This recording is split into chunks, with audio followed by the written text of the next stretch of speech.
Okay, so right now we're going to look at compression. This is Logic Pro X's compressor. It's a standard compressor that comes with Logic, and we're going to be looking at how it's used, how not to use it, and its general parameters that are, generic to all other compressors. So let's first look at what a compressor does. A compressor does exactly what it says on the tin. It is going to, compress the dynamic range of a sound. So it's essentially it's going to squash or squeeze, however you want to get your head around it.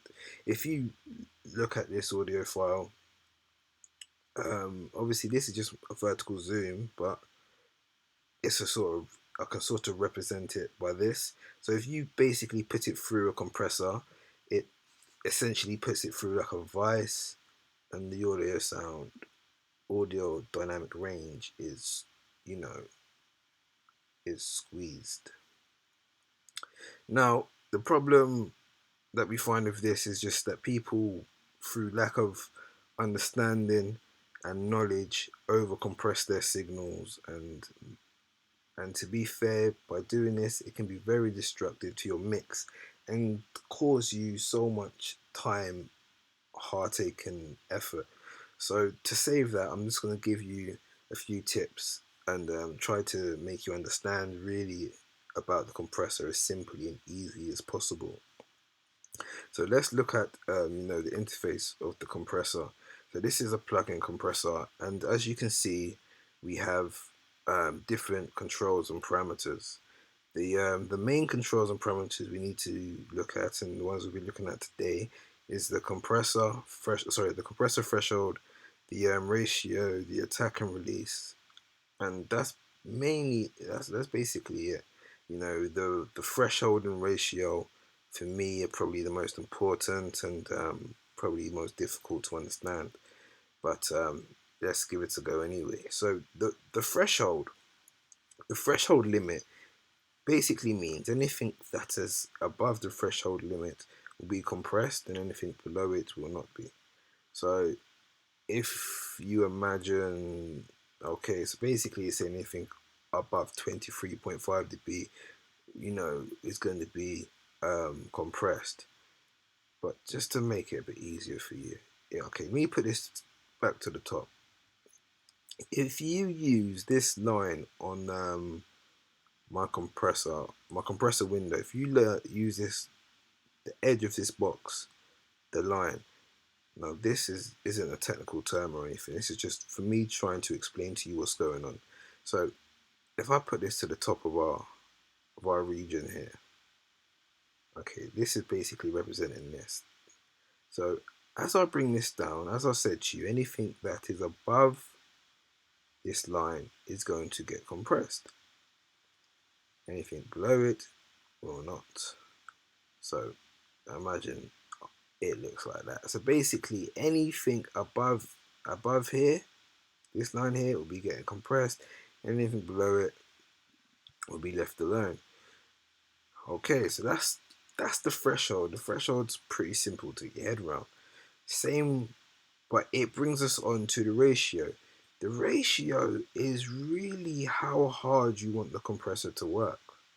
If you have it low, it's obviously going to um, it's going to work and compress less. And if you have it high, it's going to compress, um, you know, a lot more. What people I think really get confused about is the numbers. The numbers being, basically the numbers represent a ratio, exactly what it says. But I don't know why. But I think with logic, because we can get numbers in between the numbers, points and point numbers like 4.6 to 1 instead of 4 to 1 or 5 to 1 or 3. Like basically, any compressor you go to is going to have some sort of ratio to show the amount of compression you want on. So right now, that is basically saying, if you look, it is saying for every 1 dB it goes over the threshold, I am going to reduce it by 10. So that's a lot more, as you can imagine, than it being, four dB to one. Sorry, for every 1 dB, it's reduced by four. And basically that's really all that it does. The release is basically a way to catch the tail of a signal or of the song. Of the signal. You know, if you're dealing with percussive instruments, then you're unlikely to have a tail. However, if you're dealing with guitars or bass or in this case vocals, then it is likely that you will have a tail. Let me just give you an example if you're unfamiliar what a tail is. Okay, well, did you hear the way that it faded out? The way it finished and tailed off. That is obviously the tail I'm talking about.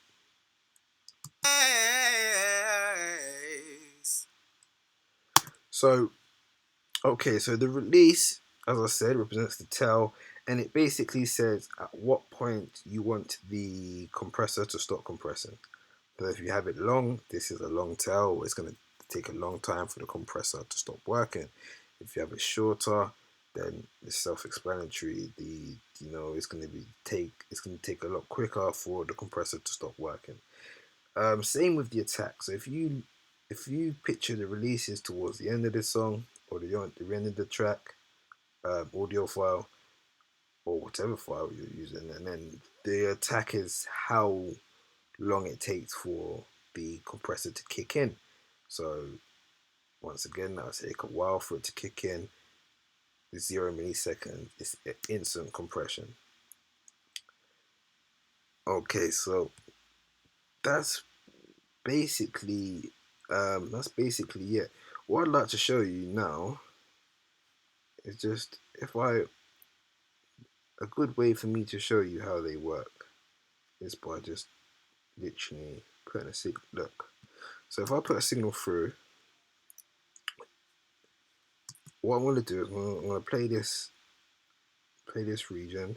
I'm going to put the signal through, and what you'll see is as I bring down the threshold, I want you to watch the gain reduction. As I bring down the threshold, you will see how much signal is coming through. This is a representation of it. So I know what's real or fake. Right now, it's nothing coming through. Undermine me or slap me in my face. Oh, I'm at a better place.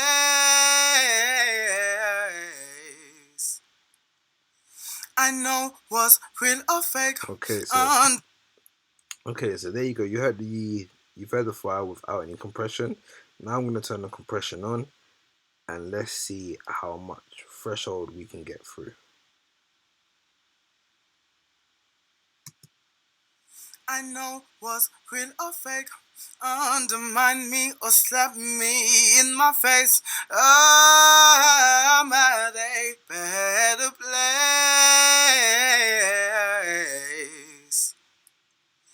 I know what's real or fake. Undermine me or slap me in my face. If you notice, when you bring the threshold down, that it picks up basically everything that has been recorded, and really and truly you do not want it to highlight the background noise or the unwanted sounds, and this is really where people mess up when it comes to compressing their audios. They just over compress it.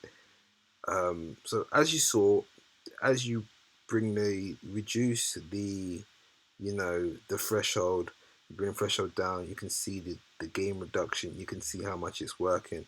Also, what I'm going to do now is I'm going to put the release up very high, which you'll see, as I said to you, it's towards the end of the song how long it takes for the compression to turn off, and you'll see the difference. 1 second. I know what's real or fake. Undermine me or slap me in my face. See, if you see that, it's not even getting a chance for, you know, for this for the compression to turn off. It's not even getting a chance for it to go back to its original state before being compressed. And then if I play it like this, you'll see. I know what's real or fake. Undermine me or slap me in my face. So, okay, so I think that's quite straightforward. Let's just move on quickly to how you can over compress. Obviously, by pushing the compressor too strong, too much of a high ratio. As I say, I see a lot of people try to turn up their production by turning up their gain and bringing the threshold down, and it's just really a disaster. So you might see, compressors and stuff like this, and you just really need to be able to look at it and to see what's going on, and just to really be able to just go in there quickly and change it. I know what's real or fake. Undermine me or slap me in my face. So as you can see right there, it's way too much, and it's just bringing out all the unnecessary things that you don't want. And the thing is, when you put that into the mix, or you put it with the vocal, sometimes it's more difficult to hear. Obviously trained ears can hear it and whatnot, but it's good to know, to be able to just look at the compressor without even hearing it, to realize and say, even though the compressor, the parameters and the settings will never be the same, coming from vocal to vocal and instrument to instrument, but the end of the day, that you can look at something and say, you know what, that is totally wrong and off. Now, I know what's real or fake. Undermine me or slap me in my face.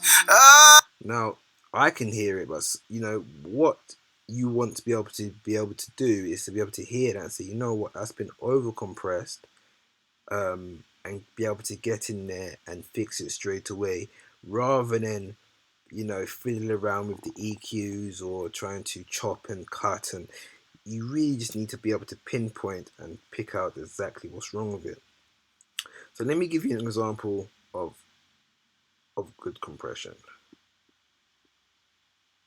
So I'm going to put my gain to 0, because it doesn't need to be added. Nothing needs to be added or taken away just yet. I want to put my release to about 25 milliseconds. I want the compression to come straight in. How hard do I want it to work? I'm going to put 5 to 1.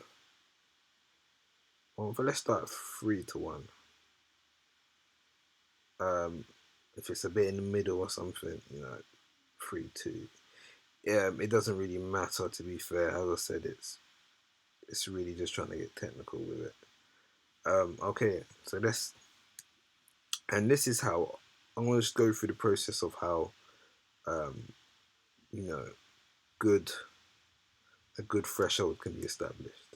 I know what's real or fake. Undermine me or slap me in my face. I'm at a better place.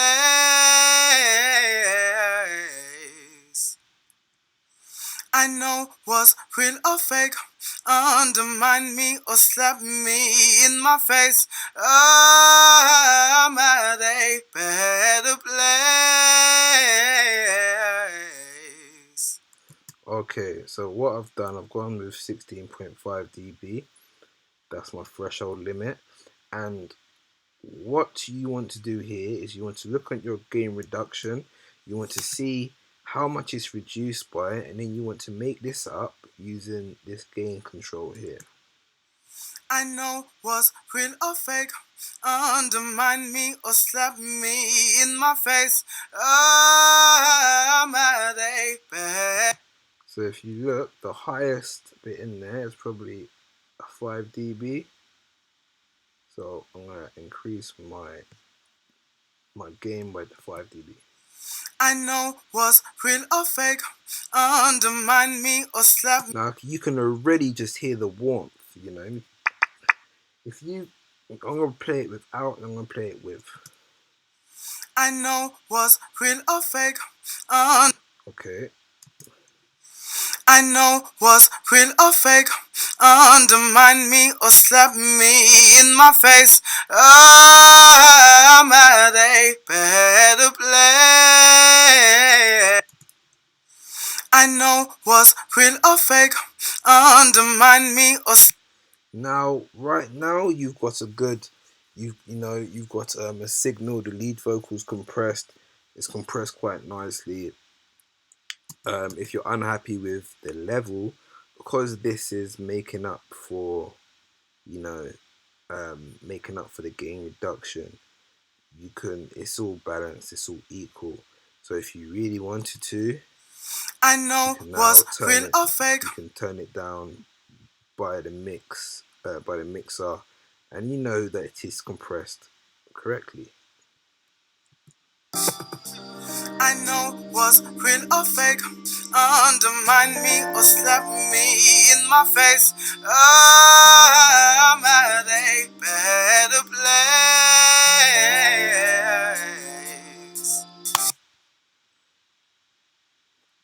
So there you go. There you have it. Sorry. Before I leave, I'm just gonna quickly show you another compressor. This is a compressor by Machine. Um, Once again, you can see the parameters and controls are are the same, minus a few. But these are the main ones you're gonna find out and everything. You'll notice that the ratio is represented by the amount on this one, and not by ratio, and is parameters are in you know percentages. But once again, it does the same thing. So I hope I've explained to you a bit clearly about what a compressor does, and how to use it. And I hopefully will hear you. Hopefully, you'll be able to add some decent compression to your mixes.